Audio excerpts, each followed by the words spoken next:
agriculture and food security and Sokoto State government is a 6-year project with development of objective to improve currents of conflict for the development of all. Dear people of Sokoto State, the seat of Caliphate, support the project to enhance its activities and operations. Siraju Abubakar, Sokoto State Coordinator, Announcer.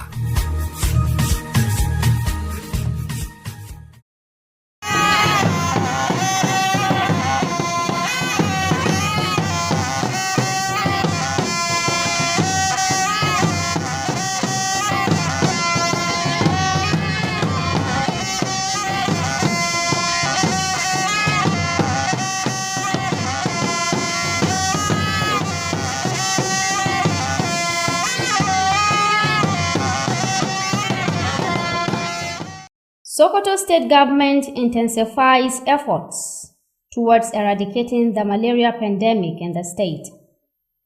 Muslims urged to emulate Sokoto great jihadists. A very good evening and thank you for joining us tonight. Today is Sunday, 28th October 2024, which is equivalent to 17th of Rabi'ul Thani, 1446 after the Hijrah of the Prophet, peace be upon him. I am Rahma Haruna Berniwa.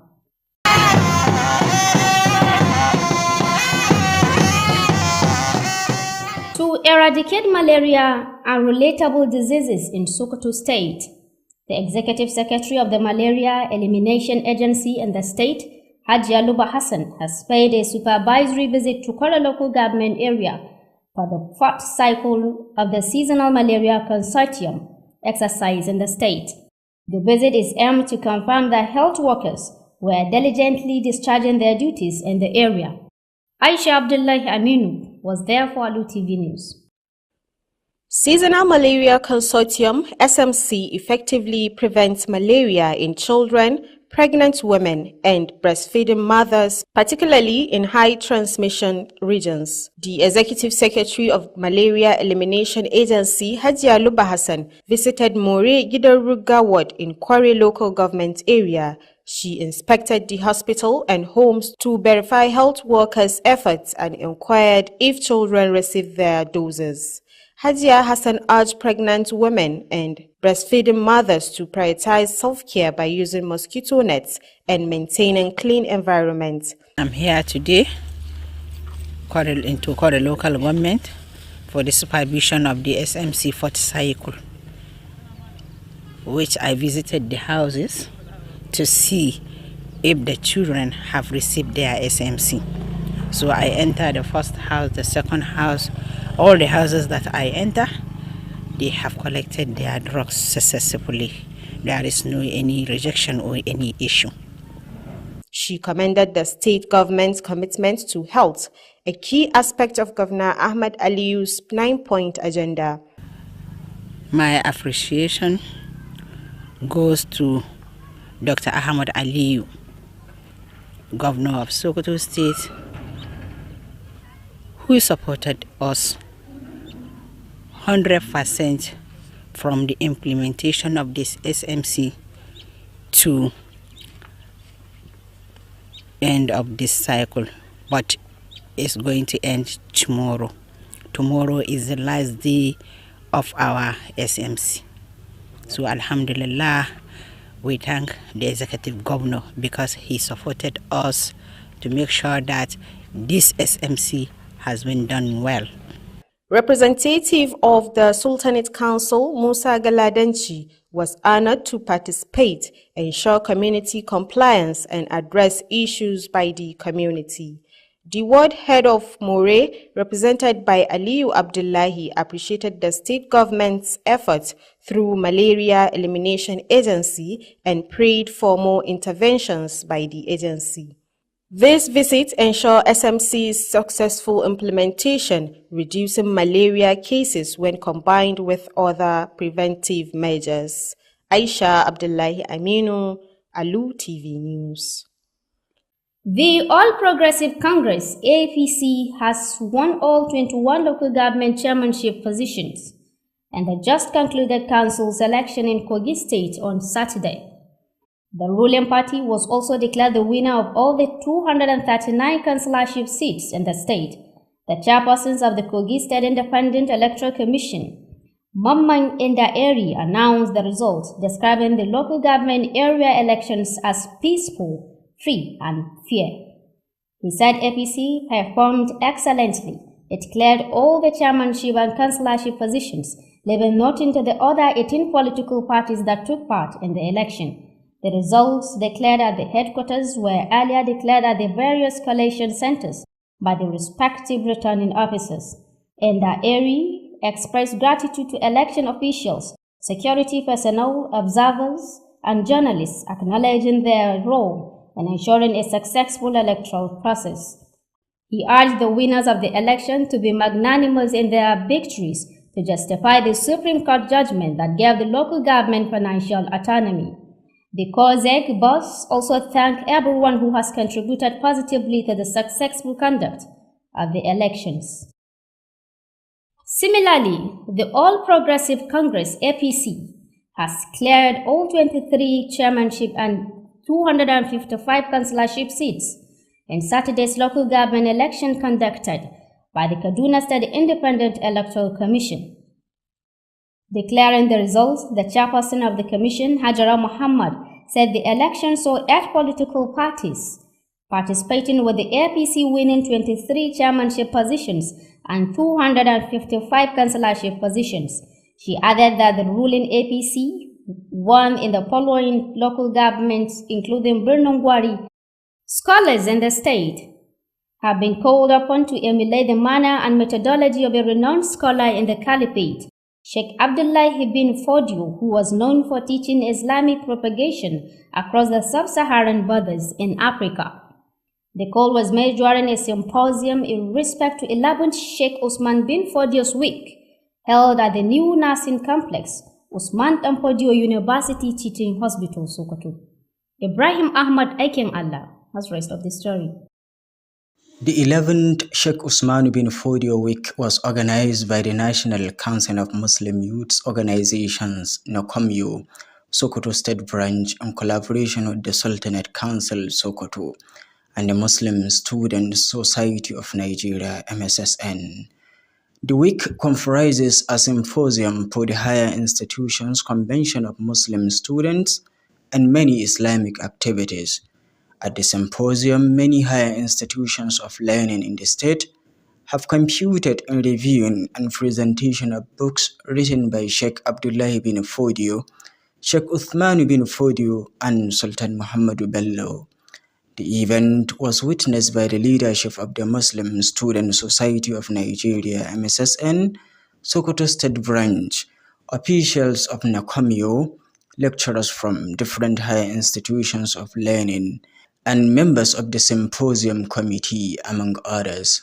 Speaking shortly after the program, the chairman of the symposium committee, Dr. Alu Tv said, the primary purpose of coming up with the program is to create more awareness of the books written by the jihad leaders and to also create more unity among the students of different higher institutions. At higher institutions, all the institutions are higher institutions, to have a knowledge background of the works of our religious scholars, Sheikh Usman Fudie, Sheikh Usman Fudie, and his brother Abdullah and all others that assisted him in the success of the jihad during his lifetime. In the state, Abdurrahim Lawal Midoki, the secretary of the symposium committee, also stated that the program will no doubt serve as an avenue where the students and the general public will meet and review the books written by the jihad leaders and share the ideas learned within themselves. Program designed in order to enlighten the students at the higher institution and also students from other groups in order to maintain the brotherhood and also the sisterhood and also to emulate our jihad leaders, the caliphate leaders of Sheikh Usman bin Fodio and Sheikh Abdullah bin Fodio and the Sultan Muhammad within themselves. Some students from the tertiary institutions expressed their happiness and satisfaction with the program. And not fully agree that we are still in college of music. The reasons why is So I think this is the major reason why now months of now have no interest in marrying someone that finishes in primary school. Ibrahim Ahmad Aikin Allah, Alu TV News. And with this report of Ibrahim comes to the end of the news. But before we go, here are the main points again. We told you earlier that the Sokoto state government has intensified efforts towards eradicating the malaria pandemic in the state. And lastly, Muslims have been urged to emulate Sokoto great jihadis for Islamic growth and propagation. And that wraps up the news update at this hour. On behalf of the news editor, Bashar Abubakar, and the news production team, I am once again Rahma Haruna Berniwa. Thank you for the privilege of your time.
Gwamnatin jihar Sokoto ta ƙara zage damtse wajen ganin an kawar da cutar zazzabin cizon sauro a jihar.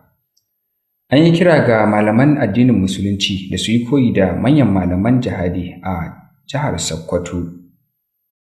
To jama'a barkanmu da yau da kasancewa da ku a labaran Alu TV.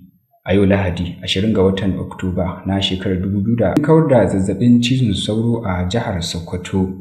Babbar sakatariyar hukumar kawar da zazzabin cizon sauro wato Hajiya Luba Hassan ta kai ziyarar gani da ido a karamar hukumar Kware a shirin kawar da cutar shekara-shekara na karo na 4.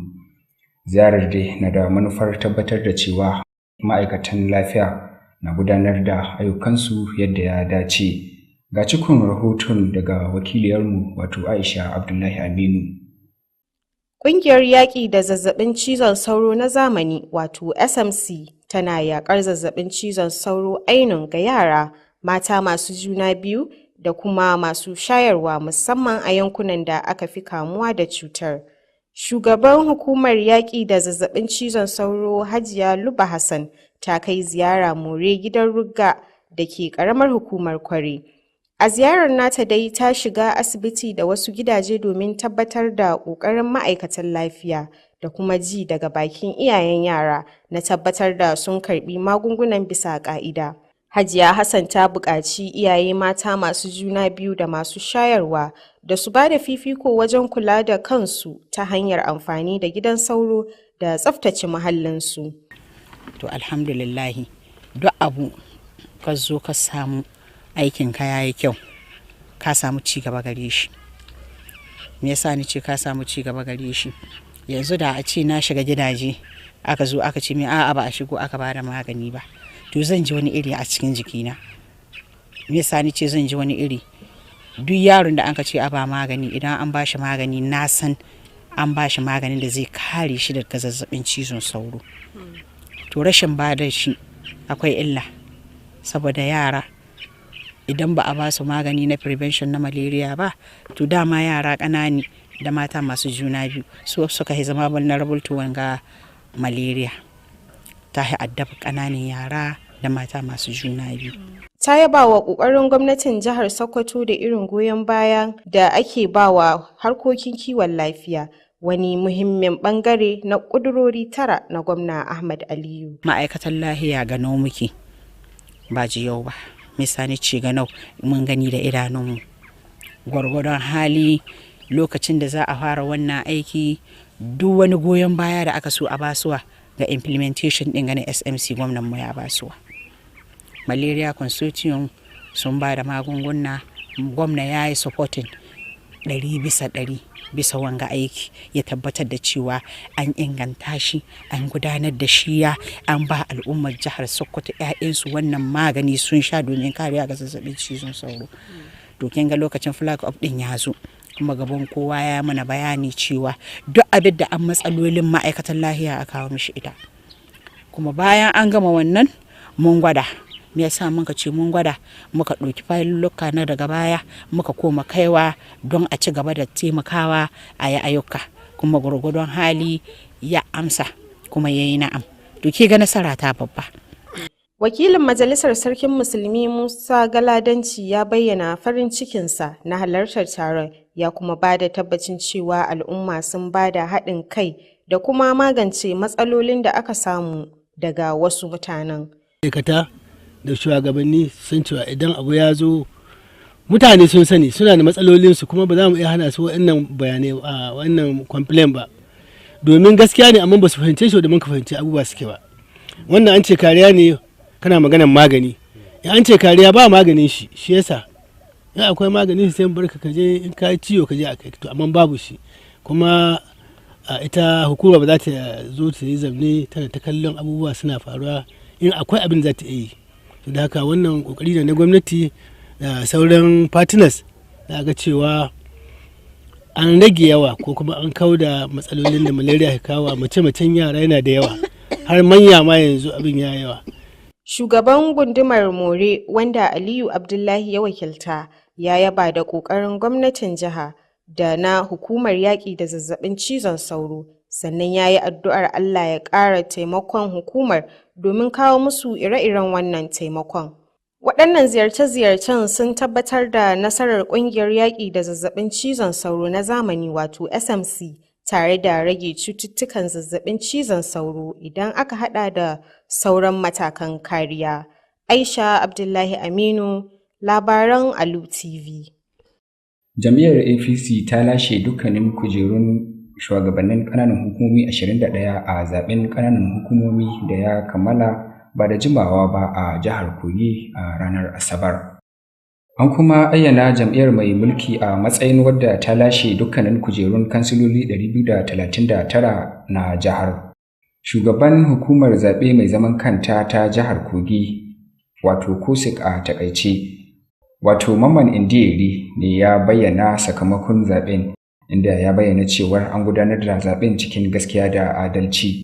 Ya ce jam'iyyar APC ta taka rawar gani na lashe zaɓen dukkanin mukaman shugabannin ƙananan hukumomi da na kansiloli ba tare da barin komai ba ga sauran jam'iyyun siyasa 18 da suka fafata a zaɓen.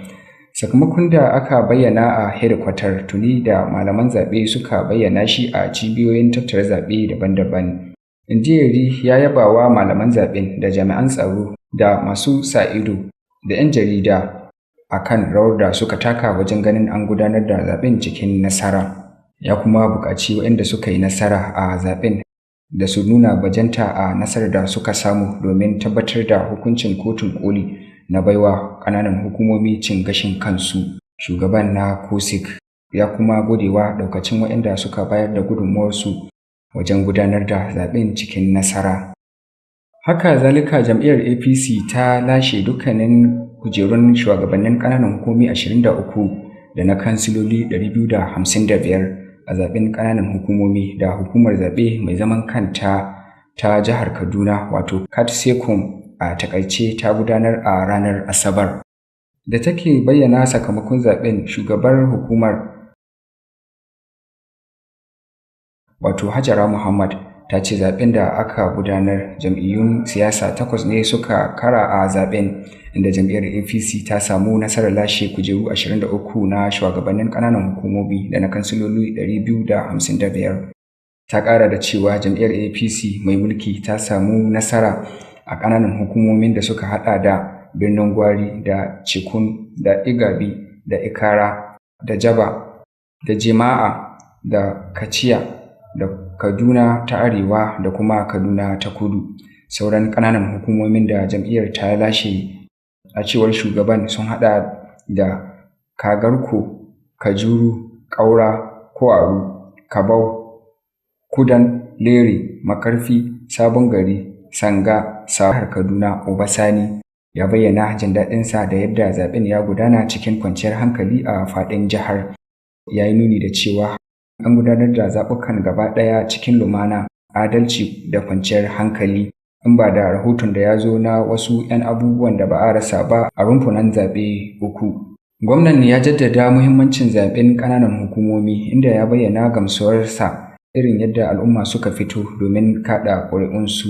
A nata ɓangaren ƙungiyar masu ba da shawara ta jam'iyyu wato IFAC a takaice reshen jihar Kaduna ta bayyana cewa an gudanar da zaɓen cikin kwanciyar hankali da lumana duk da cewa kayayyakin zaɓen sun makara a wasu wuraren.